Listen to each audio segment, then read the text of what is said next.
Welcome to Writer. My name is Kat Filer, also known as KJ Filer. My guest today is award-winning author Beverly Armento. Inspired by many teachers who empowered Beverly to become an educator, she enjoyed a 50-year career. Retired now, she's a Professor Emerita at Georgia State University, holds degrees from the William Paterson University, Purdue University, Indiana University. She currently lives in Atlanta, Georgia, and is very active as a member of the author community. You can find her at book signings and author events all over the Atlanta area. Listeners, I know most of you have no aspirations of becoming an author, but I still encourage you to look for and sign up for Beverly's workshops. They're fun, they're insightful, and they're about life, not always just the art of writing. So Seeing Eye Girl, a memoir of madness, resilience, and hope is her debut book. Beverly, it's so good to see you. How are you doing? It's good to see you too, Kat. I'm doing swell. It looks like you are. I see you everywhere. It's been busy and ever so exciting for me. I love talking about the themes of this book. Yeah. And, you know, um, it's amazing. People want to talk about childhood trauma and they want to talk about the important role that teachers play in the lives of kids. And Yes. those are two uh, topics that are really relevant in today's world. Well, the reason that you're here is because you've been requested, much as I love you and would have you on eventually anyway. I started this cast out doing people that I know and wanted to interview, and then I started getting email from people I don't even know asking me to do authors I've never heard of. So I thought it was funny when somebody said, "Hey, how about Beverly Armento?" I was able to say, Thank you. I can do that one. Okay. Thank you. I'm so happy to be here. Thanks so much for the invitation, Kat. Thanks for being here. So to start out, can you tell listeners a little bit about the book for people who haven't actually read it yet? So this is a story of growing up in an abusive, dysfunctional home. Um, Actually 17 years of physical and emotional abuse at the hands of my mother, who was mentally ill but never formally diagnosed. Um, she also was a great artist and she was blind. Um, and this story takes place in the 40s, 50s, 60s. And she was lucky enough to meet Dr. Bascom Palmer, who at that time was experimenting with a new technique called the corneal transplant. And in 1950, Mama, who was really pretty completely blind, hence the name of the book, as the oldest child, I was her seeing eye girl. That is, I led her around town, onto the bus, down to the grocery store, took her through the grocery store, took her through the community, helped her organize the home so that, things like baby food and baby formula was easily accessible to her. If you've ever lived in a household with a person with limited vision, you know that the more things are organized in a pretty formal way, the easier it is for that person to navigate their environment. So, she had a system where, like, the baby food was organized, the meats were in one line, and then the vegetables, and then whatever, the fruit in another line, so that, she knew where everything was in the cabinets, in the linen closets, things Mm-hmm. like that. And I kind of did all of that. Yeah. And as the eldest kid of three other children, I also sort of mothered them Yeah. by, the normal, changing diapers, feeding them, getting them clothed, getting them unclothed, ready Yeah. for bed, all of Yeah. those kinds of things. At a very early age, too. Yeah, I have to say the yeah, book is a memoir, so the character is you, the main character, that's but it. it does read That's like a right. novel. So I I would have believed it if you had presented it as just a story, and I would have liked it that way too. It was complete as a story. So was there at any point in your life that you finally thought, this is a story I'm going to tell the world? You know, I I suppose like maybe in the middle of my teaching career, um, I thought, yes, I do want to tell this story someday. Hmm. Someday. I never felt quite ready psychologically to tell it. And, my career occupied me full time. And so I didn't really have extra time. But even in retirement, it was not the first thing I jumped to do. Yeah. I kind of fooled around doing a few other things like arts and crafts, and finally took a writing class and sort of had this moment Hmm. where I wrote something about my childhood that kind of shocked me. It was sort of like, where did that come from? And it was at that moment that I was reminded, you have a story to tell, Yeah. and it's time. It's time. And quite frankly, I mean, I waited a long, long time, but having a lot of time between the events and the writing time really served its purpose Hmm. to give me not only perspective, but the maturity that I needed to be able to see my mother as a complex, multidimensional character, as Hmm. all human beings are, and even to see myself, even to be able to stand above myself and see myself in a new light, the light of my own maturity. Hmm. So I think it's a better book for having waited so long, and I think I was able to write it.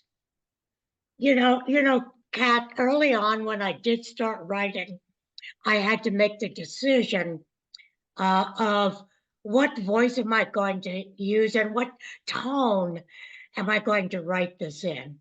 And Hmm. I decided it was not going to be a Mama Dearest book, Yep. and I did not want the reader to feel sorry for me, the narrator. Right. Um, and I also, believe it or not, purposefully tried to tone down the violence in the Hmm. home. Hmm. Now, some people read it and say, well, that didn't sound toned down to me. But it it sort of was. Yeah. Yeah. And it shows the preparation that and the maturity that, as I said, it reads like a novel. In and your characters are complex, and it would be so easy to sit down to write a memoir and get your say instead of tell Yeah. the real story. And you really tell the story. Your mother is a very complex individual, a very talented artist, Yes. and in her own right, um, was a different person in the beginning and then ends up, so I mean, and you go into all that. So you give her the in any story, a villain has to have something for us to believe this person, and you told it very Right. well. Yeah. She was she had the capability, and she was a wonderful person. Yeah. She had a lot of things going for her, and she had lots of disappointments in her life. And as a kid, you don't see that. Yeah. As a kid getting battered, that's the last thing you see is, you don't really have compassionate eyes Yeah. toward, I didn't, for my mother. But in retrospect, Yeah. after I looked at all the data, including, she was sort of discovered by the famous artists school and the course that they offered. Hmm. And she was really built up by some of the top commercial artists of the country at that time. And they said things like, this woman will become the next great commercial artist. Yeah. And of course, she believed that. But as she started to get feedback on her lessons from them, it wasn't pretty. And they did not, there was nobody, there was nobody who flew in to save Yeah. her. Yeah. Yeah. And you talk at one point, you talk about a portrait she did of you and how she got criticism on the portrait, but that person hadn't met you and you liked it. You thought it was brilliant. I've got those originals. My brother found them after she died. I was, she was taking this course and she had to draw a human body. Mm-hmm. And I said, would you draw me?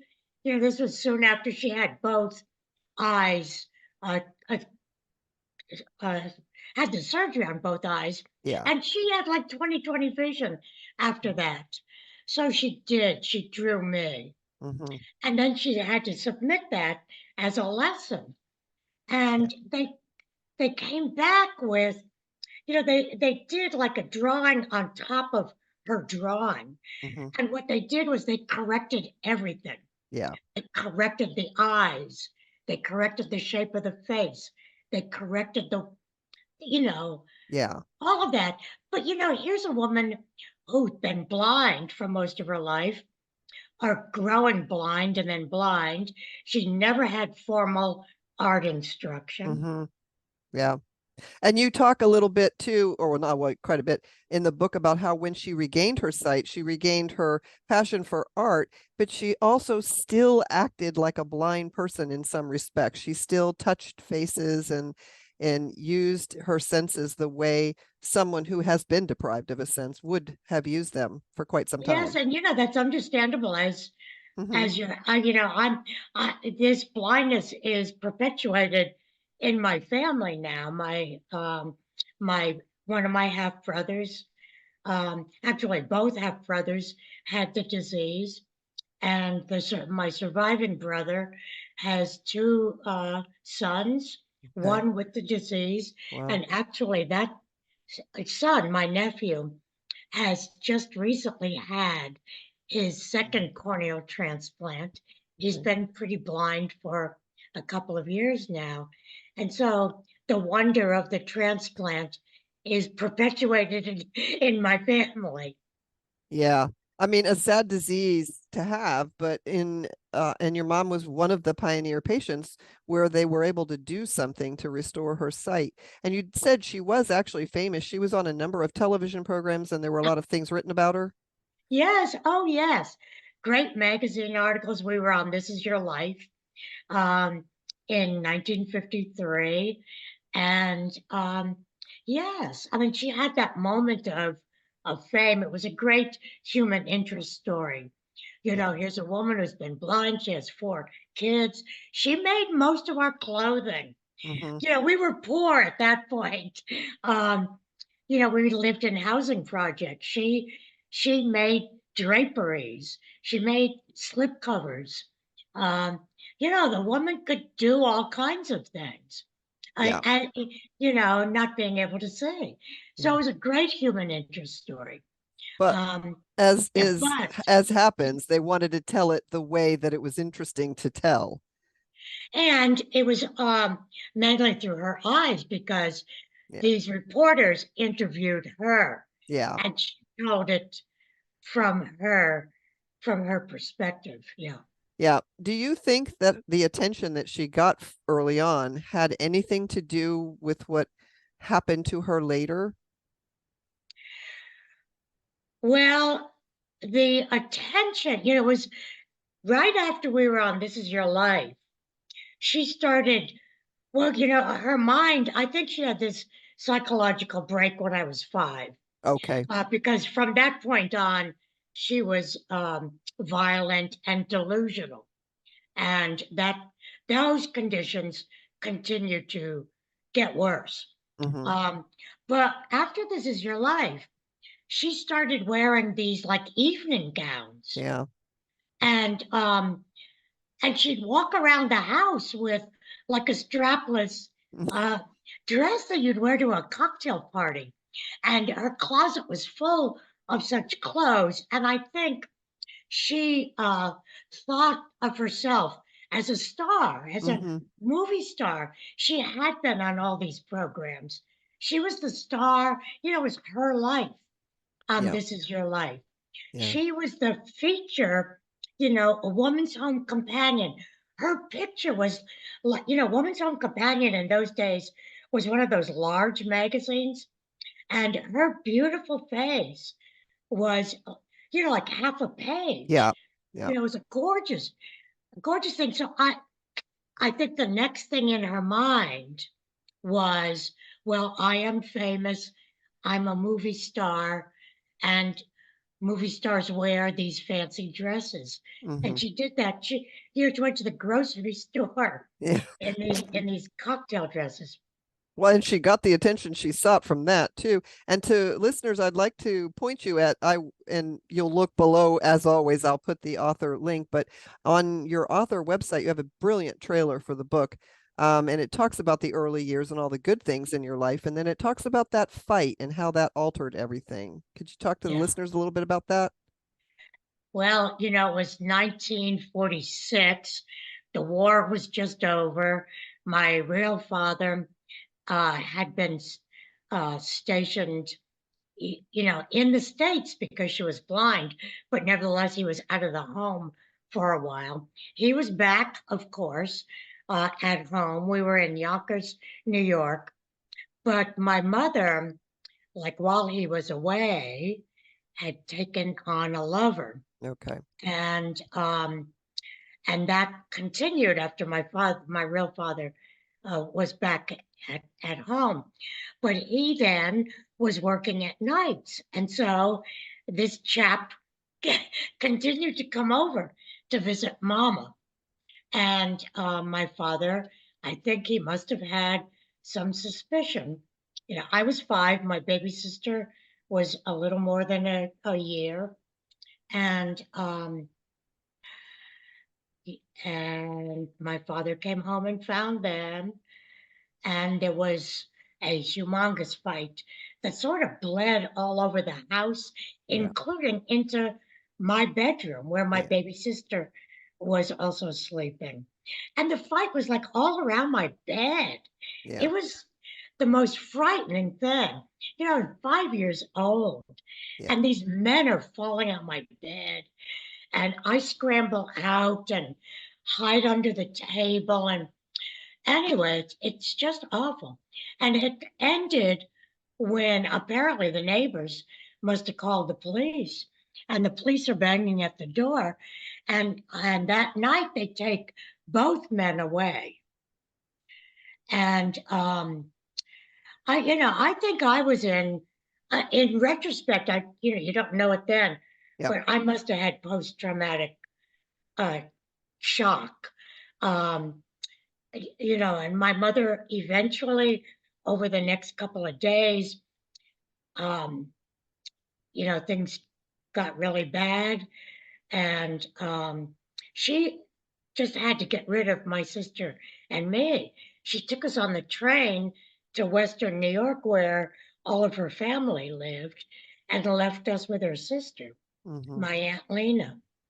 And I I did not, when I sort of came to at age Yeah. 7, um, I didn't really have an idea, really all of my life. I did not have an idea of how long that period of time was. And actually, I'd forgotten that period of Wow. time Hmm. until about 20 years ago. I was visiting my ailing Aunt Lena, my mother's only sister, and she brought these pictures out of my sister and me at her home. And I was 5 and my sister was this toddler. And and I said, well, when were we there? Yeah. And where was Mama? And Aunt Lena starts telling me this story. And I was in shock. And all of a sudden, I had this, like the great puzzle of your life starting Yeah. to fall into place. Oh my gosh. And Mama left us there like for a year and a half Yeah. while she got things figured out in her life and in Yonkers. Mm-hmm. And it's amazing that you can petition off your memories like that. But it was one of the things I found very fascinating in your book, which ones you petitioned off away from yourself and which ones you remembered in great detail. So, Yeah. yeah. And I want to segue into you a little bit on this. We've talked a lot about your mom, but you're really the hero of this story. You're the one who took control of your life and went on and, sort of did something different than might have been.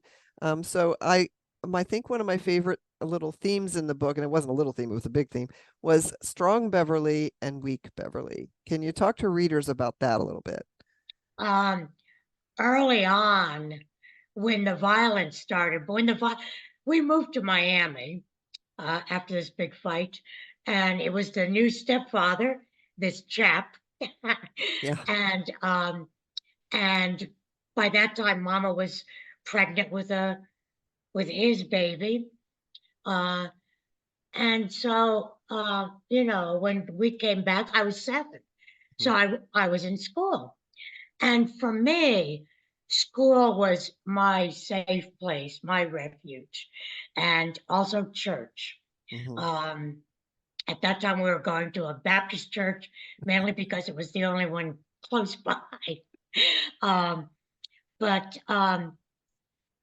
those were my safe places. And at school, I was a different person than I was at home. Um, I felt nurtured. I felt safe. Teachers loved me. Mhm. Teachers encouraged me. Teachers praised me. All the stuff I wasn't getting at home, and I thrived. Yeah. And I was strong. I was like a leader in school, and I did well academically. And I was a little kid, so I always was in front of the line, and my name started with A. And so I was always up front, and I had to sit close so I could see the board. And so I was front and center, and I loved it all. And I needed the attention, and I Mhm. got the attention. It was like, for me, every teacher was my angel teacher, and nurturing me to feel empowered, to feel strong. And I conceptualized myself as strong at school and at church. But when I made that transition from school, walk home, on that transition, I could feel Yeah. this other Beverly, the fear, the apprehension, the anxiety of going home where I knew Mama would be hollering at me, Mhm. and she'd probably smack me, and maybe worse. Yeah. And when I came home, I was in charge of the kids, and I was helping make dinner, if not make dinner. And so I had a different role. Mhm. And, you soon learn uh, you sort of learn how to sort of protect yourself Yep. at the house, and you learn how to kind of minimize any Mhm. action that's going to set off the violence. Yeah. So I learned to shut up. I learned to be sort of patronizing. I learned to, quite frankly, I learned to lie. Um, and and these are all like techniques Mhm. that you pick up. They're tools of resilience, Yeah. if you will, Yeah. because I think kids are naturally resilient, and I rather think most kids in that kind of situation would kind of take on some of those behaviors. Mhm. Now, not every kid is resilient, unfortunately. Yeah. I mean, some kids really fall under such trauma. Yeah. And I think that one of the things that I thought of as a reader as I was reading this as a story rather than, I mean, had met you and I did know this was your life, but the first time that I read it, no, I don't think I had met you. First time I read it, I was reading it and I got lost in it as if it was a novel and not a person's story. Then when you started talking about strong Beverly and weak Beverly, I thought strong Beverly's at home. Strong Beverly is the person who knows how to tread lightly and um, be okay for the kids and keep everything, not just for myself, but for, keep the peace, do whatever needs to be done, make sure mama doesn't get hurt. That was also strong Beverly. So there was a different Beverly at home, but it was still not a weak Beverly. You're you're sweet to say that, and there is truth to that. Of course, it was a different kind of strength. Yeah. It was the strength of resilience, and I was always an optimistic kid. Hmm. I mean, and I was optimistic not just in school, but I had this almost naive optimism that my mother would come back. Yep. Yep. The mother that I remember from my first 5 years, Yeah. who was kind and loving and gentle and all of that. I always thought she's gonna show up again. Yeah. Well, and she did for brief periods of time, your Yonkers Yes, mom. Okay. yes. But and it's very interesting too how that would occur and then why that would not be a lasting thing. So yeah, it's a very interesting, very compelling story. And also I think an awful lot of people, whether you have experienced trauma in your life or not, I think people could take away a lot of ideas that maybe you didn't know, or maybe you did, and you're looking at. I know personally, I looked at my own personal life and my relationship with some people and thought, I'm going to give myself permission to be fair and stop making excuses for people. So, yeah, it was quite eye opening for me. I also wanted to address the idea that you went to college, that your teachers had encouraged you to go to college in a time when a lot of women were not doing that. I know one of in my growing up years, my mother was a 50s mother and I was a 60s young woman, and I was interested in going to college, and my mother didn't ever say a word to me until the day that it was time to pay for college that I wasn't going. And then she said, that's why you took typing and steno, go get a job. So so then it was all up to me, but your teachers helped you to do that, and I think it was really insightful. And can you talk about that? How I think possibly because of your teachers being your, haven. uh, you know, I think I was a little socially, developmentally delayed. I don't know when I would have come up with the idea myself, but teachers were using the word college an awful lot Hmm. with me. And, the fact is, I was actually enrolled in all the college prep classes. Now, I can't remember the origin of that. It had to be the counselors, Yeah. it had to be the teachers that said, these are the classes you should be taking. And I was in all those classes. But, I was the poor kid. Yeah. And, I knew that there was no money. So, I mean, there was that problem. But these teachers, and even, I was inducted into the National Honor Society Yep. when I was a junior, and Mama did come to school for that. And it was at that time that my English teacher, Mr. Tenji, said to her, Mhm. you know, he said, I'm encouraging Yeah. Beverly to go to college, and she will be a fine teacher, which was one of three things women did in those days. Yeah. Uh, um, and all my female friends who did go to college were going to be teachers, Yeah. Teachers or whereas, nurses. right, teachers and nurses. Yeah. And whereas the boys had a whole list of Yeah. uh, possibilities for themselves. But, I was excited to be a teacher. After all, who did I want to be like but all of those angels who had influenced me, who had nurtured me? And early on, I thought, I want to be just like them. Mm-hmm. I want to empower kids myself. I can do that. I can teach.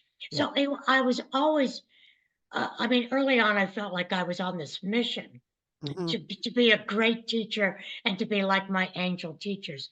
But the fact is, I just went to the counselors and got them to help me make the application, Mm-hmm. help me apply for scholarships. And they were there for me. Yeah. They helped me do that. And so when I was accepted, had a state scholarship that paid, kind of like the Hope here in Mm-hmm. Georgia, that pays for tuition if you keep up your grades. And then I got a couple of other scholarships that helped me pay for books. I mean, Mama really could not say no Yeah. at that point because it was all, it had been accomplished. Yeah. Yeah. Who is your ideal reader, Beverly? Well, I thought at first that my target audience was would be teachers. But as I'm seeing, the book has been out for about a year and a half now. And in that period of time, um, through word of mouth, I physically have visited 32 book clubs, uh, all people who've read the book.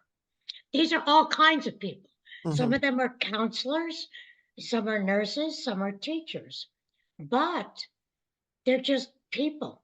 Yeah. People who like an interesting story, like to read about resilience and hope, like to read a story that's well written, Mm-hmm. or so I'm told, and and it the readership now goes far beyond Yeah. educators.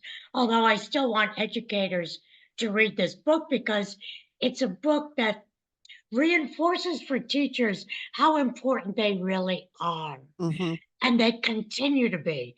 They Yeah. weren't just important in the 50s and 60s.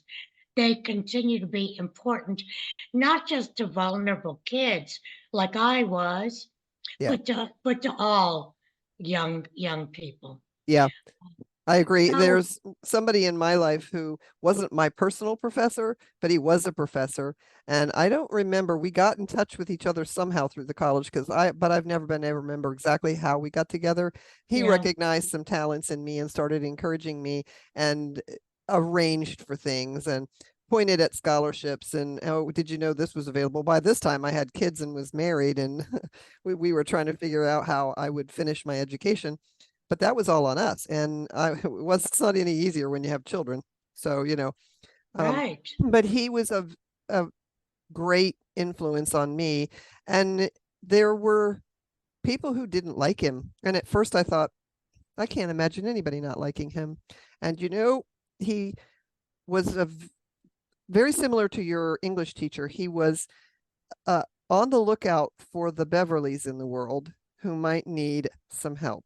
And because he had been in these situations himself, he recognized the signs, and he also recognized what was a good thing to do and what was not a good thing to do, what would only make it worse, and how you could empower someone. So yes, yeah, Yeah, and that, and people like you and me, I mean, the road is cut out for us, yeah, and that is to give back. These teachers gave me such gifts. I mean, I would not be the person I am today if they had not said things to me like, "You can do this. mm-hmm, You yeah, can do this. yeah, You will do this." yeah. I can And only imagine if the only voice that you had ever heard was your mom. Yeah. yeah, yeah. Um, so and people like that are all around us. Yeah. It might be the coach, it might be the teacher, might be the school counselor, it just might be a neighbor. Yeah. Some trusted adult who becomes the mentor for the child. And Mhm. I was lucky all through my life, there was always somebody there. Yeah. And, quite frankly, I still look to those somebodies to Mhm. give me wise counsel, Yeah. even at this stage of life, because we all need someone who's a little wiser and who can give you ideas that you would not come up with yourself. If you Yeah. don't grow up middle class, you don't think of college, you Yes. don't think of scholarships. Yes. Yes. And I think too, you talk about the fact that you were poor and you had a teacher encouraging you to go to college. And again, here's somebody who made such a, well, you would think it would just be a small suggestion, but it's not. It was a life-altering suggestion for you. Oh, totally, Yeah. totally. It opened me up to a career that I loved. Yeah. And it allowed me to have a purposeful career. Hmm. You know, I I mean, of course, it's all about, teaching content and skills and at the university level, all of what we teach, the content, the knowledge of teaching. But it's also about, I mean, it's a human enterprise. Hmm. And we're dealing with real people who have real goals and aspirations. And I always felt that it was my role to encourage my students in the same way that I received all of that encouragement. And I Yep. I try to do that even now through offering scholarships both at Georgia State and at Patterson, Hmm. uh, Yeah. which now is a university, a Yeah. big grown-up university. All grown up. Yeah, Yep. yeah. So no, and this is one of the reasons why our audience in this program is almost nobody is interested in becoming an author. Everybody is here to discover the next to be read or find a new author that they haven't known or see the author that they do love and find out what she sounds like and what her personality's like. That's mostly who's listening. But that's why I'm encouraging people in the Atlanta area, even if you don't plan on being an author, to go to some of your workshops because I think that there is wisdom there beyond writing technique. So, yeah. Oh, thank you. That's really so lovely of you to say. Oh, I wouldn't say But it if it wasn't true. after you've taught for 50 years, you should know a little bit about teaching, right? Yeah, yeah. But it's funny that your intended readership is not who is necessarily reading your book. I've run into the same thing where you think that you're writing to these people. My book is supposed to be young adult, and you know who's reading it? Middle-aged women. I don't know. Blame Isn't that. that one? Isn't that wonderful? It, Oh, and when you talk to the publisher and they say, "What's your niche?" and I say young adult, and they say, "But that's not who's reading it." Oh, I don't know what to do with that. That's why you guys do the PR. I don't have to worry about that. So it's quite wonderful. it is. I think, and people don't fall into categories. No, no, and that is another thing too. I really hate that when somebody says to me, "But this is a memoir," and I say, "No, okay, just like erase that, okay." Because it reads like a novel. And I have suggested your book to a lot of different people. I look at what they read, and here's something for me to suggest to you. I find that people who like to read thrillers love your memoir. So Well, it is a thriller, isn't it? it is. I I get love it. feedback because when I recommend a book, I'll ask later, "What did you think?" and be honest, And what I find out is if people like thrillers, I love cozy that. mystery lovers love your book too. Why, sure. Yeah, It has all of those elements. yeah, Uh, yeah, it does. isn't that interesting? Yeah, it is. It's funny who actually ends up reading. And I like the fact that you're talking about this, that there's more to it than that, because I think a lot of books these days are cross genre. Audiences are certainly finding that out, but the publisher needs to know, well, if you went into a bookshelf, what shelf would it be on? So I Yeah, right. understand the need for that. But I'm Right. finding an awful lot of books these days are cross genre. So it may or may not be, I mean, well, in your case, it's obviously nonfiction, but it could have been fiction and it would have been a very compelling story. So yeah. As I say, you can't make up these things. No, so don't let anybody out there who's listening and thinking they might want to read this book, look at the book description, forget that it's a memoir and forget that it's nonfiction. Just read it because you're going to love it. So, yeah. Well, So, that's really great. Thank you for saying all of that. so Beverly, is there a question I have not asked that you wish that I had? Oh heavens. What not off the top of my head, but you've we've kind of had a good time talking. So, as I go back and listen, maybe I'll say, you forgot this question. Well, we'll just have you back. No, I think we've had a great discussion, and there are always things to say, but Yeah. uh, I really appreciated our time together, and I thank you so Any much. excuse to sit down and have a chat with you always. So that's great. Well, listeners, please remember that the nicest thing you can do for your favorite author is to leave a review. And you don't have to write a novel. You could just write, I love this book, or don't even write that. Just give it some stars. And I know it's the season for giving right now, but all year is the season for giving books. So whenever you don't know somebody's size or what their favorite color is, you could look on their bookshelf and pick out an author, and that's a really good gift. And what's great is if you order it online, you don't even have to ship it or wrap it. So there's that. So, and listeners, as always, I will post the links below so you can find Beverly Armento, her book, and stay up to date on her passion projects and maybe take a class. Here, here. Thank you so much, Kat. It I've was enjoyed our discussion. it was so good to see you and talk to you. Thanks, Beverly. Thank you.